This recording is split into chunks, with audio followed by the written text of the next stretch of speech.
ఇప్పుడు ఈ bus incident కావచ్చు, లేకపోతే ఇవన్నీ మీకు పోరాడే ఉద్దేశం ఉంటే, నేను ఫస్ట్ టైం ఢిల్లీకి వెళ్ళా. జంతర్ మంతర్లో 2000 మంది వెళ్ళాం, గట్టిగా రచ్చ చేసాం. మెన్స్ కమిషన్ రావాలి, హీ టీమ్స్ రావాలి అని చెప్పి. ఇక్కడ ఈ మన ధర్నా చౌక్లో కూడా ధర్నా చేసాం మేము. ఓకే, అది చిన్నది, ఢిల్లీలో చాలా పెద్ద చేసాం. కాకపోతే మన సైడ్ నుంచి వచ్చిన వాళ్ళు మహా అయితే ఒక 30 మంది వచ్చి ఉంటారు. ఎక్కువ ఎక్కడి నుంచి వచ్చారు? బీహార్, ఉత్తరప్రదేశ్. ఓకే, ఆడవాళ్ళు చాలా మంది వచ్చారు, ఎందుకంటే వాళ్ళ అన్నల్ని పోగొట్టుకున్నారు, చచ్చిపోయిన మహిళలు కూడా వచ్చారు. చాలా మంది మహిళలు వచ్చారు ప్లకార్డులు పట్టుకొని. ఆ రోజు నేను ప్లే చేశా. 4 ఏళ్ళు ఒక మనిషితో నువ్వు లవ్ చేసి, జానీ మాస్టర్ అక్కడ పెట్టాను. నేను జానీ మాస్టర్ ప్లకార్డు ప్లే చేశాను. ఓకే, అవి వచ్చేసి రేపు చేస్తుంటే తీసేసుకుంటాం మేము, మళ్ళీ పోక్సులు కూడా పెట్టేస్తాం. ఇటువంటి దారుణమైన వ్యవస్థలో బతుకుతున్నావు నువ్వు. నీకు వాయిస్ లేదు, నీకు చట్టం లేదు, నీకు హక్కు లేదు, నీకు ఓన్లీ బాధ్యత ఉంటుంది. మగాడు అనేవాడికి బాధ్యత మాత్రమే. ఇలా ఇప్పుడు మన ఇంటర్వ్యూ ద్వారా ఇవన్నీ కూడా చాలామందికి తెలుస్తాయి. తెలిసిన తర్వాత మగాళ్ళు అయితే పోరాడతారు, ఆడవాళ్ళు అయితే అవునా మనకి ఇన్ని చట్టాలున్నాయా, అరే వాడుకుందాం అలా శ్యామ్ బాగున్నావా అని నీకు ఫోన్ వస్తుంది, నువ్వు కొంచెం ఇదేవా. సో ఫైనల్గా మరి పోరాడాలి. ఒకటి నీకు పోరాడే ఆప్షన్ ఉంది. నేను రెండోసారి వెళ్ళా, మళ్ళీ రెండోసారి వెళ్ళి గట్టిగా, అంటే వీళ్ళకి ఎలా చెప్తే అర్థమవుతుంది, నువ్వు చస్తే నాకేంటి అన్నట్టున్నారు. అతుల్ సుభాష్ చచ్చిపోయాడు, మన ఫోక్ సింగర్ రాజు చచ్చిపోయాడు. ఎందుకు చచ్చిపోయాడు? పెళ్ళాం కేసు పెడితే తీసుకెళ్ళి ఆవిడ కాళ్ళు పట్టించారు, చచ్చిపోయాడు. ఒక సైంటిస్ట్ చచ్చిపోయాడు, ఫార్మా సైంటిస్టు. కొడుకుని కూతుర్ని చూపించమ్మా, దాని బర్త్డే రోజున ఒకసారి చూపించమ్మా అని వెళ్తే కిడ్నాప్ చేయడానికి వచ్చాడని కేసు పెట్టారు. దేశానికి పనికొచ్చే ఫార్మా సైంటిస్ట్ ఆత్మహత్య చేసుకొని చచ్చిపోయాడు. నిన్న కేరళలో ఈయన చచ్చిపోయాడు. మనం అంటుంటాం చాలాసార్లు, ఆవిడెవరో కుక్కర్లో కొట్టి చంపేసింది, ప్రియుడితో కలిపి చంపేసింది. ఇవి అసలు మన పాయింట్ డిస్కసే చేయగల వీటిని. ఎందుకంటే వాళ్ళని ఎట్టకో పోలీసులు పట్టుకున్న వాళ్ళని లోపలేస్తారు, అక్కడ న్యాయం జరిగిపోతుంది. కానీ ఇక్కడ జరగాల్సింది ఏంటంటే, వీళ్ళకి చట్టం, ఇక్కడ మహిళలు కాదు, చట్టమే మగాడి పాలటి శాపం. దీని నుంచి మనం రక్షించుకోవడానికి పోరాడాలి. వీళ్ళందరూ చచ్చిపోవడానికి కారణం చట్టమే. చట్టం చేసిన హత్యలు ఇవి, రాసుకోండి. చట్టం చేసిన హత్యలు, పట్టుకెళ్ళినా పర్లేదు నన్ను. ఇది నిజం, కెమెరా మాట్లాడుతా, ఆన్ కెమెరా చెప్తున్నా. ఇవన్నీ చట్టం చేసిన హత్యలే. పోలీస్ సిస్టంలో ఉన్న లూప్ హోల్స్ వల్ల జరిగే హత్యలు. మగాడు చచ్చిపోతున్నాడంటే ఇతే. నువ్వు వెళ్ళు, ఇవాళ చెప్తున్నావు కదా, కేరళలో జరిగినట్టు ఏ మగాడికి జరిగినా వాడికి చావు తప్ప వేరే ఆప్షన్ లేదు. రాసిస్తా. నువ్వు నేను అడుగుతున్నా, ఇందు మూలంగా ప్రతి ఒక్కటి పెట్టండి.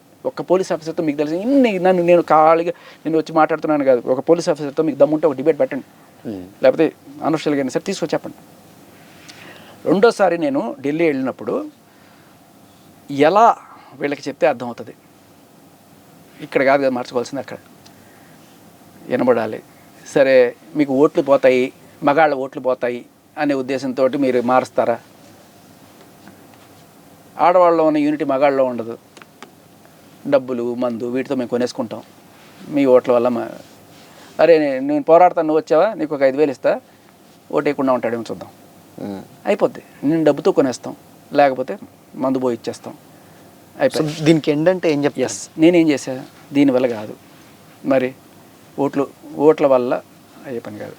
100 మంది అతుల్ సుభాష్లు కాదు, 1000 మంది చచ్చిపోయారు, 1,00,000 మంది చచ్చిపోయారు. ఏం పట్టదు మాకు, ఏం పట్టదు. చచ్చిపోమా, నువ్వు చచ్చిపో, మాకేం కాదు. ఇప్పుడు ఏం కావాలి? నేను ఒకటి చెప్పా, హిందుత్వం, భారతీయత, వీటిని కాపాడతాం అని చెప్పి కదా బీజేపీ మీరు ఉన్నారు గవర్నమెంట్లో, అందరూ కూడా మిమ్మల్ని దాని గురించి చూస్తున్నారు కదా. మగాడిగా భారతదేశంలో పుట్టడమే నా తప్పులాగా ఉంది ప్రస్తుతం. ఇంకా హిందువుగా పుట్టడం ఇంకా దారుణంగా అయిపోయిన పరిస్థితి. ఎందుకంటే హిందూ చట్టాలు వేరే. మళ్ళీ ఇప్పుడు జానీ మాస్టర్ విషయంలో అట్లీస్ట్ ఆయన మతం పర్మిట్ చేస్తుందని చెప్పి నేను ఇంకో పెళ్లి చేసుకోవడానికైనా, ఆమెను ప్రేమించాలని చెప్పుకోవడానికైనా ఉంది. అదే హిందూ అనుకో నువ్వు, నీకు ఆ అవకాశం కూడా లేదు. ఇంకొకటి ఏంటంటే నికానామా అని ఒకటి ఉంటుంది ముస్లిమ్స్లో. పెళ్ళికి ముందే నువ్వు ఎంత భరణం ఏంటి అనేది ముందే రాసేసుకుంటావు. ఇక్కడ మనకి లేకపోవడం వల్ల నీకు నీ ఇష్టం, కోర్టుల చుట్టూ తిరుగుతూ ఉంటావు, లాయర్లకు కట్టుకుంటుంటావు, పోలీసులకు కట్టుకుంటుంటావు, జీవితం అంతా దీని చుట్టూ తిరిగి అతుల్ సుభాష్ గారిలాగా రాష్ట్రం ఒకసారి చచ్చిపోతావు. సో నీకు ఎంత అని రాసుకోవడానికి లేదు. ఇప్పుడు ప్రీనప్ అగ్రిమెంట్స్ అని వస్తున్నాయి. ఓకే, అవి గట్టిగా రావాలి సొసైటీలో. అసలు భరణం ఎందుకు ఇవ్వాలి? చైనా తీసేసింది. మన వాళ్ళు ఏమన్నా అంటే అంటే చైనాతో కంపేర్ చేసుకుంటారు. చైనా లేపేసింది మొత్తం. భరణం అనేది లేదు, కంప్లీట్. Okay, dot.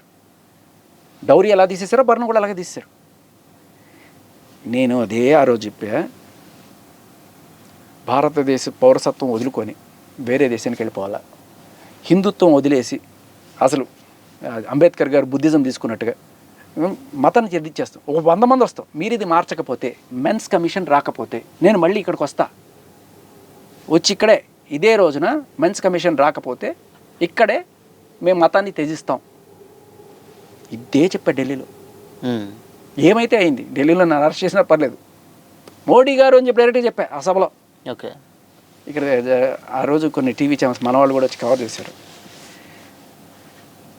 సో కొంతమంది భయపడ్డారు. బట్ స్టిల్ నేను చెప్పింది ఏంటంటే 100 మంది వద్దాం ఆ రోజున. మేము హిందుత్వాన్ని వదిలేస్తున్నాం, మీరు చట్టాలు మాకు ఉరితాళ్లాగా మారుతున్నాయి, మీరు ఈ చట్టాలు మార్చకపోతే మేము చచ్చిపోవడం తప్ప వేరే హిందుత్వాన్ని వదిలేయడం తప్ప.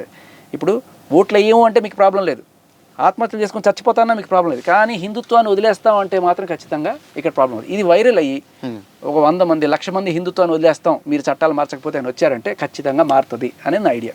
ఓకే, అది గట్టిగా చెప్తాను. అప్పటి వరకు చెప్పాలంటే మరి మగవాళ్ళకి ఏం చెప్తారు?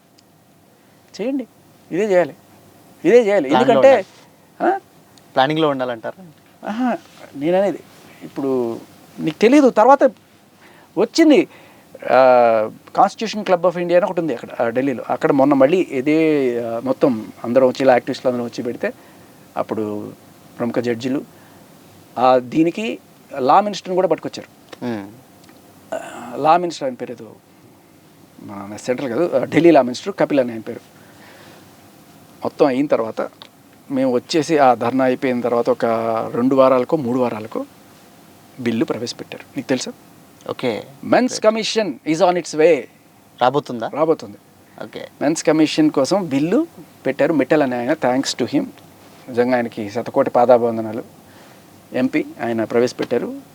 సో ఇంకా తేలాలి అంటే నువ్వు పెట్టే ప్రశ్న బట్టి ఉంటుంది. కొద్ది రోజులు అట్లీస్ట్ ఏదో ఒకటి డిసైడ్ అయ్యే ఛాన్సెస్ అయితే ఉంటుంది, అంతేనా? అంటే ఎవరికి బట్టే నీ దాకా వస్తే తెలుస్తుంది. ఇప్పుడు కేరళలో ఉన్నంత యూనిటీ కూడా మా దగ్గర ఉండదు. కేరళలో హై ఎడ్యుకేషన్ రేట్. ఇవాళ కేరళలో అందరూ కూడా ఇట్లా అట్టలు పెట్టుకొని పోతున్నారు. అదొక నిరసన యాక్చువల్గా చెప్పాలంటే. సో ఇలా మనం గట్టిగా నిరసనలు చేసి గట్టిగా పోరాడితే తప్ప, పోరాడినా కూడా పట్టించుకోరు. నేను చెప్తున్నా కదా, నేను ఇదే సొల్యూషన్, నేను మతం మారిపోతా. ఇప్పుడు హిందువుల ప్రకి ఈ చట్టం హిందూ చట్టం నువ్వెవడు పెట్టడానికి హిందువులకు చట్టం నేను ఒకటి అడుగుతా, నువ్వెవరయ్యా హిందువులకు చట్టం చేయడానికి? నెహ్రూ పెట్టింది యాక్చువల్గా, వీళ్ళు కాదు, నెహ్రూ పెట్టాడు ఫస్ట్. హిందుత్వానికి ఆయన ఏం గుత్తాధిపత్యం తీసుకున్నాడు? నువ్వు ఏమన్నా కంచి కామ కోటి పీఠాధిపత? నీకు ఏ రకంగా హిందుత్వానికి శాసించే అధికారం నీకుంది? ఎప్పుడు పడితే వాడు వచ్చి ఇష్టం వచ్చినట్టు మాట్లాడు. ఇప్పుడు ముస్లింలా మార్చమను 100 రచలు అవుతాయి. అవును, హిందువులు అంటే గుళ్ళ గంటలు కొడేసుకోవచ్చు, ఎవడి పాటికి వాడు ఇష్టం వచ్చినట్టు మార్చేసుకోవచ్చు. ఇంత దారుణమైన పరిస్థితిలో మనం బతుకుతున్నాం. సో దీన్ని ఇది హిందువు నుంచి మారిపోవడం కాదు, నువ్వు పెట్టిన ఏదైతే హిందుత్వం రూల్స్ ఉన్నాయో దాని నుంచి నాకు వద్దు అని మారిపోతాను నేను. ఓకే, వేరే ఆప్షన్ లేదు. మీరు ఇలాంటి పనులు చేస్తూ పోతే, ఇటువంటి దరిద్రపు చట్టాలు మా మీద రుద్దుతూ ఉంటే ఇక హిందువుగా బతికే ఇది లేదు ఇక్కడ. పోయి నేపాల్లో హిందూగా బతకండి, కాంబోడియాలో హిందూగా బతకండి, థాయిలాండ్లో హిందూగా బతకండి, అక్కడ కూడా హిందుత్వం ఉంది. కానీ ఇండియాలో మీరు చేసే చట్టాలు చాలా మగాడికి ఉరితాళ్ళులా ఉన్నాయి. అందులోనూ హిందూ మగాళ్ళకి ఇంకా దారుణంగా ఉన్నాయి. భరణం భరణం భరణం అని చెప్పి ప్రాణాలు తీసుకునే స్టేజ్కి తీసుకెళ్తున్నారు. ముస్లిమ్స్లో ఏముంది భరణం తెలుసా నీకు? అయిపోయిన తర్వాత 3 నెలలు లేకపోతే 6 నెలలు ఇస్తావు, రీజనబుల్. 6 నెలల లోపల నువ్వు ఏదో ఒకటి చూసుకోమ్మా అని చెప్తారు. ఇక్కడ మన జీవితకాలం పోషించాలి. 6 నెలల తర్వాత కూడా ఆవిడికి, ముస్లిమ్స్లో ఆవిడికి కనుక రాకపోతే వక్ఫ్ బోర్డు పోషిస్తుంది వాళ్ళని. ఇక్కడ మనకెందుకు పోషించరు అంటే అడిగేవాడు లేడు. ఇక్కడ హిందువుల్లో యూనిటీ లేదు, మగాళ్ళలో అసలు లేదు.